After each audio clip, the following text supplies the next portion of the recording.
E a mesma pessoa, o mesmo farmacêutico que dava droga, fornecia sem receita médica, era o dono do centro espírita. Então aquele homem representava uma figura de pronto-socorro para ela, porque ele dava o que o corpo dela pedia e dava também o que o espírito dela enganosamente buscava. E eu nasci nesse lar. As crianças, queridos, elas desde o ventre, elas já têm percepção emocional. Não existe alminha e nem existe espiritinho, existe apenas corpinho. Uma alma de uma criança pode sentir rejeição ou pode sentir amor no ventre.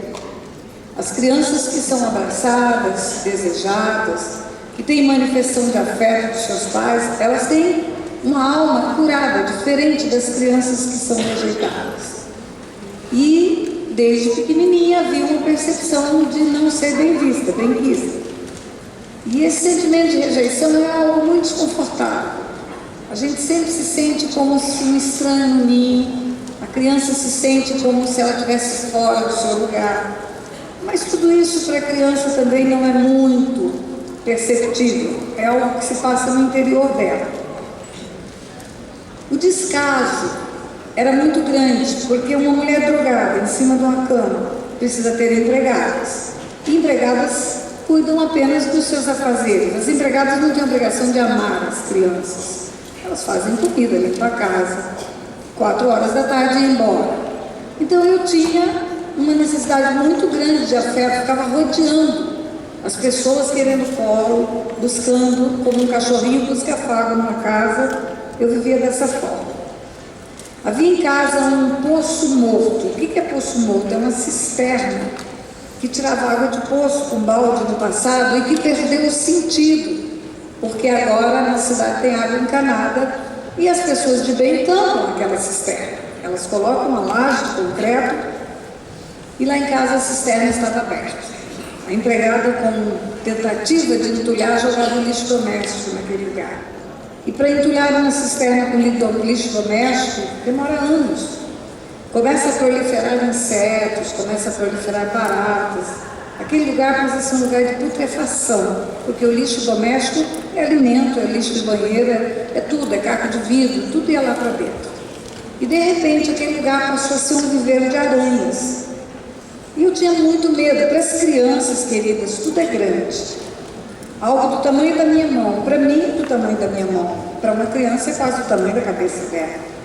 Então, para mim eram monstros, eram gigantes que tinham naquele lugar. De vez em quando aparecia uma aranha dentro de casa, uma aranha na varanda, o poço era na varanda, e a empregada jogava um álcool, riscava um fósforo, matava a aranha, a empregada era uma heroína para mim.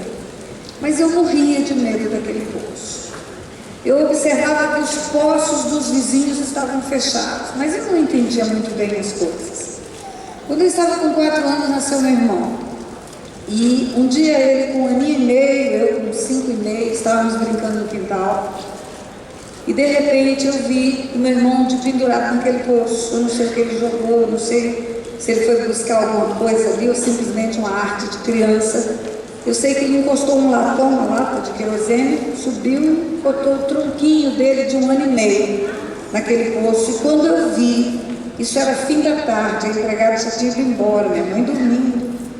Quando eu vi aquele menino de pendurado, eu corri e peguei ele pelas perninhas. E ali naquele lugar aconteceu algo muito terrível na minha vida. No meu livro eu chamo de infância saqueada. Naquela hora eu tive convicção do abandono que nós vivíamos. Na minha cabecinha de 5 anos e meio, 6 anos, vieram as perguntas: por que nós estamos sozinhos? Por que a minha mãe não está cuidando de mim como a mãe das crianças do lado cuidam? Por que meu pai não mandou tampar esse poço? E nesses porquês todos, sem respostas, claro, veio a convicção de que eu tinha que cuidar desse irmão. Porque se eu não cuidasse, da outra vez ele poderia cair dentro daquele poço. E eu vou dizer uma coisa para você, mães: crianças de 5 anos e meio não devem cuidar de crianças menores. Se vocês têm um filho atrás do outro, ou têm uma dificuldade financeira para ter uma assistência para suas crianças, mesmo assim, se desdobre, mas não deixe criança com incumbência de cuidar de crianças. Porque as crianças foram feitas para brincar, para aprender com as coisinhas e para se divertir. Elas aprendem nos brinquedos, no lúdico, a brincadeira ensina as crianças. Botar uma criança mais velha para cuidar de uma mais nova, só porque uma tem 5 anos e meio e a outra tem 6, é roubar a infância dela. E eu tive a minha infância saqueada, porque eu comecei a cuidar do meu irmão com medo do meu irmão morrer. Aquelas aranhas também me faziam urinar na cama, porque eu tinha impressão, medo de criança, que quando eu acordasse à noite para ir ao banheiro, com vontade de ir ao banheiro, eu invariavelmente iria pisar numa aranha daquela no chão, ou ela estaria espreita para me beliscar o pé. Nem eram tantas assim, mas na minha cabeça de criança era. Então eu chamava, acordava à noite, chamava mãe, mãe, mãe, mãe, e minha mãe não acordava. Quando você usa drogas, a frequência vai aumentando, você passa a usar mais a miúde e a quantidade também vai aumentando. Quem começa com meio comprimido, daqui a pouco é 1, daqui a pouco é 2, e no fim a minha mãe estava totalmente dependente daqueles remédios e não acordava mais. Acordava para o necessário, um banho, a alimentação, e de noite ninguém tirava ela da cama só chamando. E eu chamava, ela não acordava. Meu pai nunca teve a preocupação de colocar um interruptor de luz, porque se eu acendesse a luz eu veria que não tinha aranha. E aí eu acabava urinando na cama. Aquele colchão retangular, antigo, colchão de crina. Eu urinava cada noite num canto do colchão. Lado direito, lado esquerdo, na ponta, lado direito, lado esquerdo no pé. E eu fazia um rodízio de urina naquele colchão. E de vez em quando fazia um big sol, eu mesma arrastava aquele colchão e punha do lado de fora para tomar sol no quintal. E aí o que acontecia? Aquilo era publicidade de que eu urinava na cama. Aí os meninos dos vizinhos, as crianças dos vizinhos, né? As crianças fazem gracinhas, zombarias. Aí começa a apelidar, mijona, mijona. E você passa a ter sentimento de vergonha. A criança não podia passar por isso. Então já tinha rejeição, abandono e agora vergonha. Mas criança é criança. Eu não entendia muito bem porque meu pai sumia tanto. Volta e meia ele se apaixonava por uma mulher, daquelas com quem ele estava se relacionando, e ele ia embora com ela, literalmente ia embora. Saía de casa, montava uma casinha para ela, às vezes tirava da zona de meretriz para ficar com ela. E saía de casa e ia embora. Eu via ele botar a roupa em cima da cama, na mala, encher a sua mala de coisas boas que ele sempre usou e sumir. E o meu coração partia, porque por menos que me tocasse, por menos que me pegasse no colo, há um carinho, uma afinidade de filho para pai. O olhar do pai é doçura para as crianças. E nesses períodos eu ficava muito mal, nos períodos de ausência dele. Criança, ela extrapola, quando ela tem sentimentos de ferida no coração, ela começa a fazer arte demais, começa a fazer aquilo que não deve para chamar atenção. E nesse tempo eu agi exatamente dessa forma. Quando ele voltava para casa, depois de uma frustração de um relacionamento que não deu em nada, sempre era passageiro, nunca era duradouro, aí eu morria de alegria, né? Ficava feliz da vida porque ele voltou, eu não queria nem saber porque ele tinha ido. Quando as aulas começaram, as coisas ficaram um pouquinho mais difíceis, porque as crianças são sinceras. Sabe o que quer dizer sincera? Sincera. São desprovidas de hipocrisia. Elas dizem a verdade. E aí na escola eu escutei de uma menina com quem eu brincava na hora do recreio, que eu gostava dela. Eu escutei uma menina dizer assim para mim: olha, você só pode brincar comigo na hora do recreio. Mas quando for o fim da aula, que a gente estiver esperando a minha mãe me buscar, você finge que não me conhece. Mas por quê? Porque a sua mãe é drogada e o seu pai não presta. E a minha mãe me proibiu de conversar com você. E se minha mãe me ver conversando com você, eu vou ficar de castigo. Então eu só posso conversar com você na hora do recreio. Aí a criança começa a ter outro sentimento, chama discriminação, inferioridade, coisas que não devem permear o coração de uma criança. E outras coisas começaram a acontecer na escola. Hoje, cuidando da alma das pessoas, entendendo feridas, eu posso até olhar para aquela professora que eu tive e ver ali uma mulher ferida, doente, uma mulher que precisava muito de ajuda.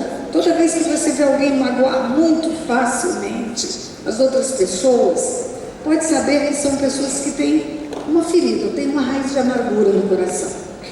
E a minha professora era uma freira pequenininha, e aquela mulher, ela fazia da minha vida um martírio naquela escola. Você imagina esse cabelo hoje com creme, com shampoo, com pente, com cuidado? Você imagina esse cabelo de uma criança que mãe está drogada numa cama, que não penteia? Dá para você imaginar como era, né? Criança, você derrama leite na roupa, derrama chocolate, quem vê que está sujo? É a mãe. É a mãe que vê que está sujo. É a mãe que fala, vai lá, troca de blusa, caiu o chocolate na blusa. Agora, quando você tem uma mãe dormindo com drogas em cima de uma cama, e você come sozinha no café da manhã, e aí sai direto para a escola, você sai de qualquer jeito. É criança, é mãe que manda a criança escovar os dentes. É mãe que manda a criança pentear o cabelo, tomar banho.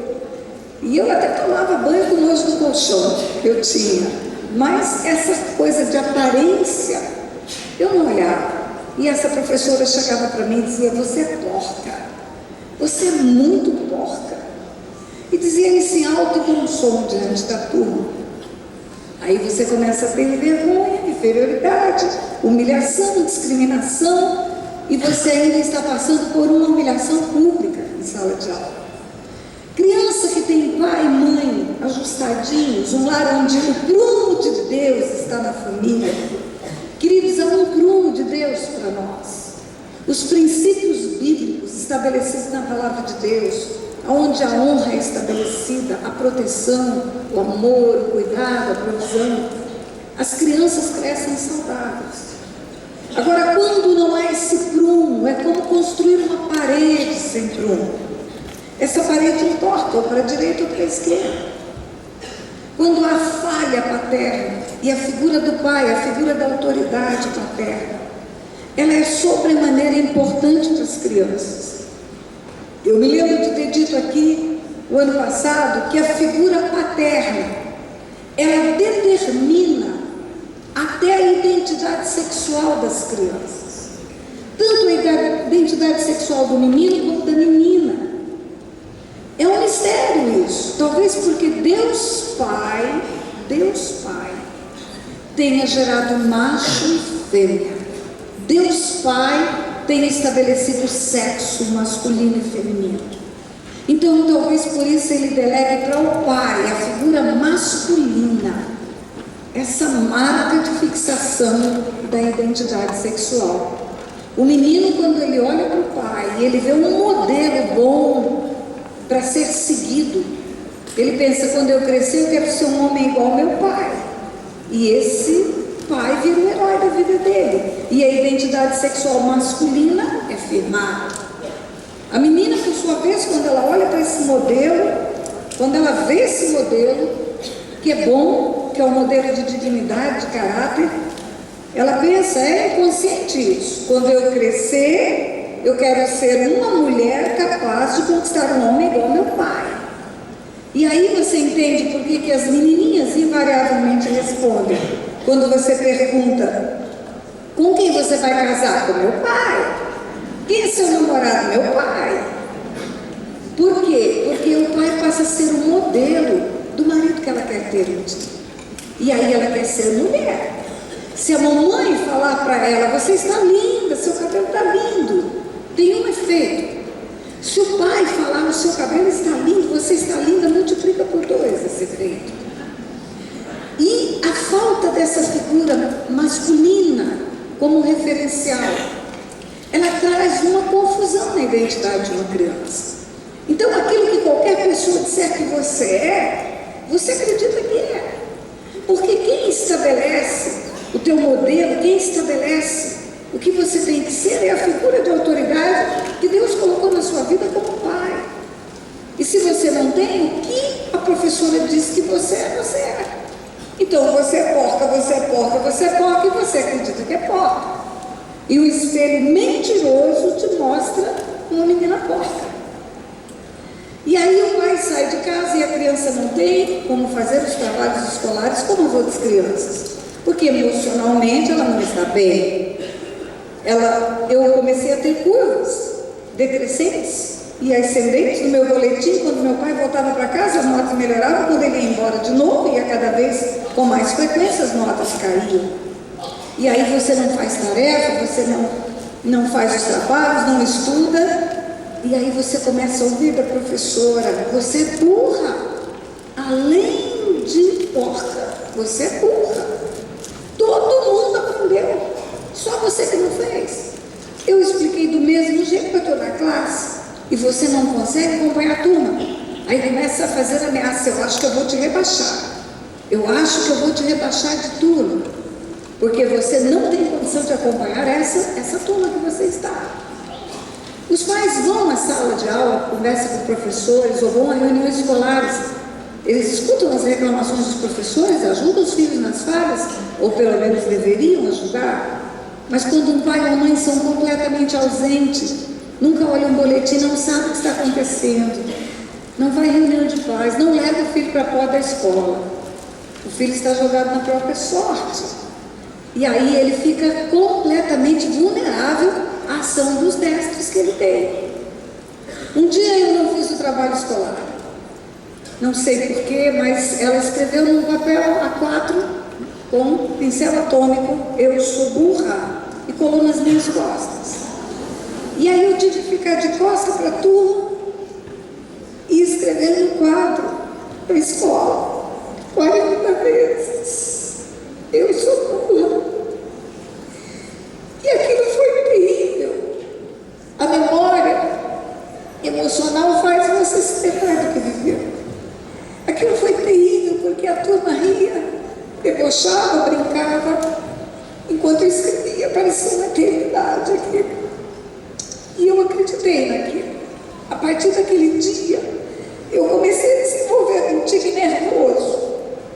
A Bíblia fala: mãos frouxas, eu acho que é isso. O que eu tinha na mão eu derrubava. Quando aquela mulher se aproximasse de mim, todas as vezes que ela vinha para ver o resultado de uma escola, de um trabalho de escola, eu deixava cair o que eu tinha na mão. E um dia eu deixei cair um livro na frente dela. Ela botou a mão na cintura e disse: além de porca e burra, você estava nada, você não vai dar para nada. O que você precisa da cabeça, você é burro e não aprende. E o que você precisa das mãos, você não segura nada. Quem que vai dar uma roupa para você lavar? Ou alguma coisa para você fazer numa casa? E as verdades, na verdade as mentiras do diabo, começam a criar guarida no teu coração e você vai criando um modelo de identidade, acreditando que você é o que você não é. As coisas em casa foram piorando com o passar do tempo. Meu pai um dia ficou fora de casa por um período de 6 meses. E veio a lista do material escolar. Já era a última e terceira lista, onde a ordem é: segunda-feira não entra se não tiver com o material na mão. E a minha mãe, querendo solucionar aquilo, porque não tinha dinheiro para nada, o recurso financeiro, na verdade, vinha do dinheiro que ele pagava a padaria, pagava armazém, comida e casa, era só. Então, qualquer extra, ele tinha que estar em casa para cobrir, porque padaria e mercado era por mês que pagava. E aí vem a lista do material escolar e não tem. A minha mãe, querendo solucionar aquilo, manda chamar um tio meu. Esse homem nunca tinha entrado na minha casa. Quando os meus pais saíram da sua cidade natal e vieram para essa cidade onde eu nasci, aqui da Uana, as famílias deles cortaram os relacionamentos. Eles se tornaram ovelhas negras da família. Eu não conheci o meu avô. A minha avó, eu vi uma vez, quando eu tinha 9 anos de idade, 8, 9 anos. Não tinha um tio que apareceu em casa, nunca. Nós fomos cortados da família. E aí esse dia a mãe manda chamar o tio, e ele entra. Quando ele entrou, eu levei um susto, porque ele era muito parecido com meu pai. Meu pai é um homem alto, do olho claro, cabelo crespo, e esse homem entra e eu olhei e falei, meu Deus, muito parecido com meu pai. Meu Deus, não, porque eu não conhecia Deus. E aí a minha mãe trouxe ele até a sala, eu acho que me chamou à sala para comovê-lo, para sensibilizá-lo, e ele disse, o que você quer?